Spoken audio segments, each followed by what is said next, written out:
Pratu Orino Anggatra Wirasakti sendirian melawan serangan gerombolan OPM, begini kondisinya. Dikabarkan gerombolan Organisasi Papua Merdeka, OPM, kembali melakukan penyerangan terhadap prajurit TNI. Kali ini diketahui gerombolan OPM itu menyerang dengan melakukan gangguan tembakan personel Satgas Pamtas Mobile Yonif 500 Sikatan di Kampung Mamba Bawah, Distrik Sugapa Kabupaten Intan Jaya, Sabtu 19 April pukul 15 WIB saat melakukan pengamanan. Dihimpun dari berbagai sumber, akibat penyerangan tersebut dikabarkan seorang prajurit bernama Pratu Orino Anggatra Wirasakti terkena tembakan di betis bagian kaki kiri. Meski demikian Pratu Orino Anggatra Wirasakti dilaporkan dalam keadaan selamat dan sadar serta sudah dievakuasi untuk mendapatkan pertolongan perawatan medis. Sementara itu diberitakan, juru bicara Tentara Pembebasan Nasional Papua Barat Organisasi Papua Merdeka, TPNPB OPM, Sebbi Sambo mengatakan pihaknya telah menyerang rombongan militer Indonesia pada Sabtu, 19 April 2025.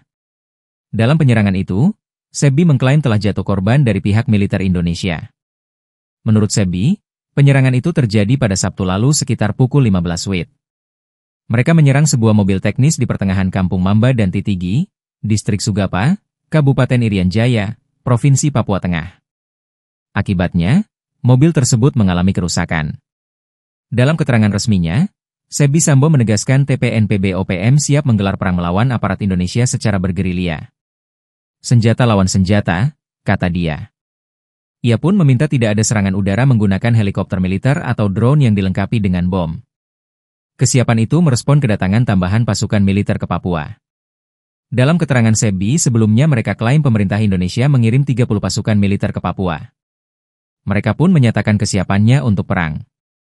Sebbi pada awal April lalu juga menyatakan TPNPB OPM siap berperang melawan militer Indonesia jika pemerintah tak segera mengakui kedaulatan Papua. Namun tantangan ini ditanggapi dingin oleh TNI.